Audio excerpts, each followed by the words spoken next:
Nah, untuk contoh yang pertama yaitu hidrolisis garam kan ada 3 ya. Yang pertama yaitu hidrolisis garam dari asam lemah dan basa kuat. Nah, sebelumnya jika kalian bertanya apa sih sebenarnya garam itu?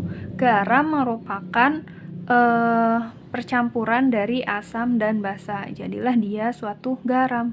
Nah, garam ini sifatnya berbeda-beda sesuai dengan komposisi zat-zat penyusunnya atau larutan penyusunnya.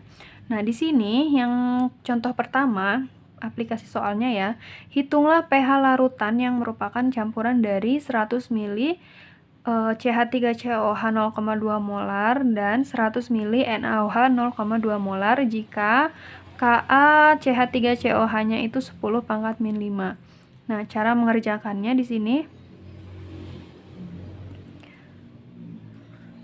Nah, jika pada soal tersebut diketahui volume dengan konsentrasinya, maka kita harus mencari molnya masing-masing terlebih dahulu. Di sini berarti mol CH3COOH itu sama dengan volume dalam liter ya, dikali dengan molnya. Maka di sini volume CH3COOH-nya yaitu 100 ml. 100 ml menjadi liter berapa?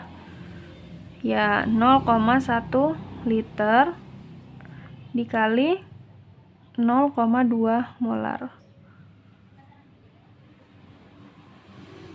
Satuannya mol per liter ya, M besar seperti ini. Lalu tinggal kita jumlahkan, hasilnya 0,02. Ini kan coret-coret ya, jadi tinggal mol. Lalu kita mencari mol si NaOH-nya. Sama ya seperti ini tadi ya. Maka langsung saja volumenya berapa? 100 ml juga, berarti sama ya, 0,1 liter dikali 0,2 mol per liter. Hasilnya sama juga ya, 0,02 mol. 5 dikali konsentrasi garam itu yang tadi kita dapat yaitu 0,1.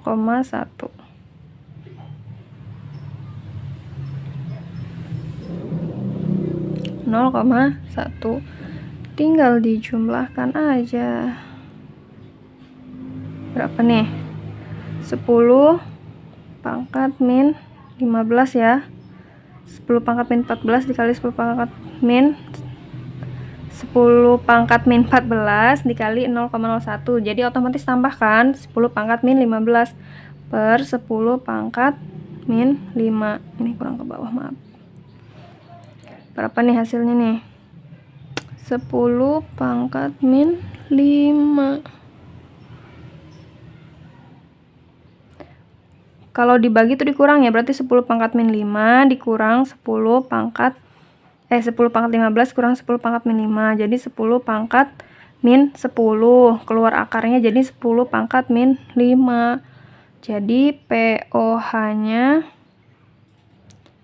itu min log 10 pangkat min 5. Jadi pOH-nya adalah 5. Berarti pH-nya 14 dikurang pOH.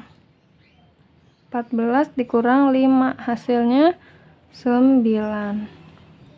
Paham ya sampai di sini? Nah, di sini contoh nomor 2 yaitu hidrolisis garam dari asam kuat dan basa lemah. Contohnya ini ya. Nah, maka cara pengerjaannya di sini, larutan yang diketahui hanya satu, yaitu NH42SO4 dan Kb-nya.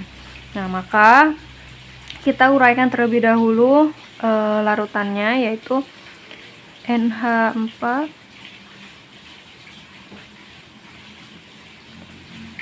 2SO4 dan menjadi NH4 positif dan SO4 2 negatif.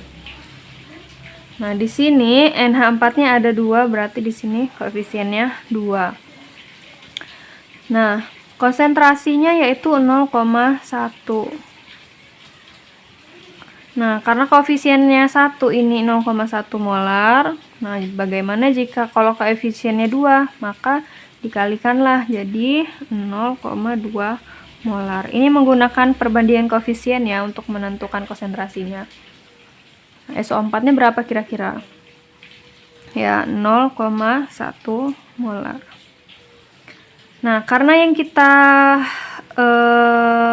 setelah kita uraikan di sini, terbentuklah SO4 kan. SO4 2-. SO4 2- ini berasal dari asam kuat.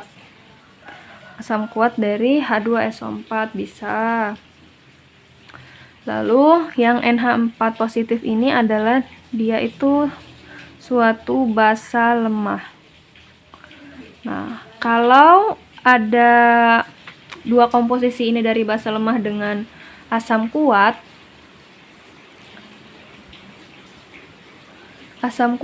kira-kira garamnya bersifat apa nih? Ya, bersifat asam ya, karena di sini asam yang dominan atau yang bersisa. Lalu di sini berarti yang kita cari adalah H positif. Konsentrasi H positifnya. Konsentrasi H positif di sini cara mencarinya yaitu KW per KB konsentrasi garam.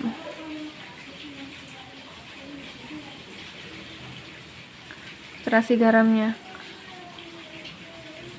KW-nya 10 pangkat min 14 per KB-nya itu 2 kali 10 pangkat min 5.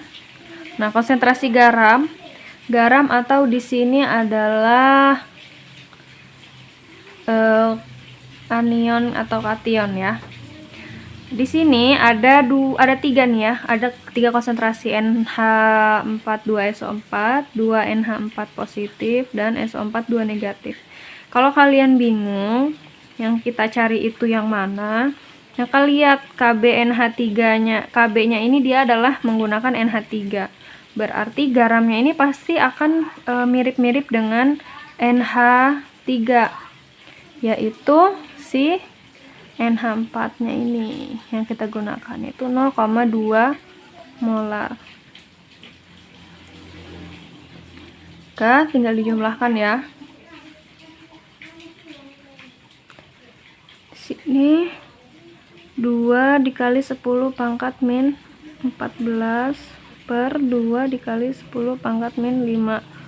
Kalau dijumlahkan bukan 14 ya, karena ini kan 0,2 berarti nambah jadi 0,15.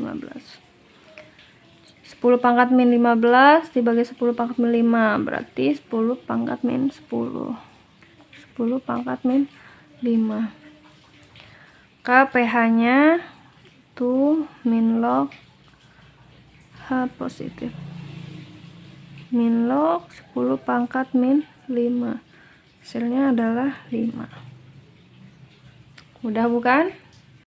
Nah, sekarang yaitu contoh yang ketiga, cara menghitung pH garam yang berasal dari asam lemah dengan basa lemah.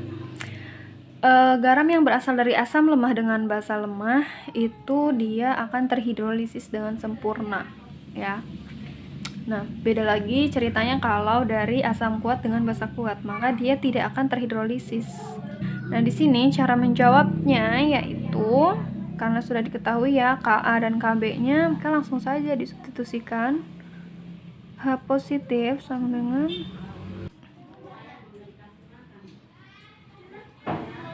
Ka-nya 10 pangkat min 10 dikali 10 pangkat min 14 ya, air tetapannya, dengan Kb-nya 10 pangkat min 5. Dijumlahkan 10 pangkat min 24 per 10 pangkat min 5. Nih, dijumlahkan hasilnya 10 pangkat min 19. Maka pH-nya itu kan min log H positif. Di sini min log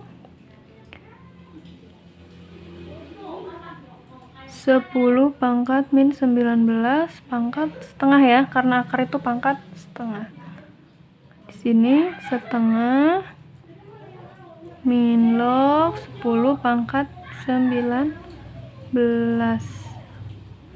Bisa dicari dengan kalkulator ya, 10 pangkat min 19, maka hasilnya adalah 9,5. Mudah kan?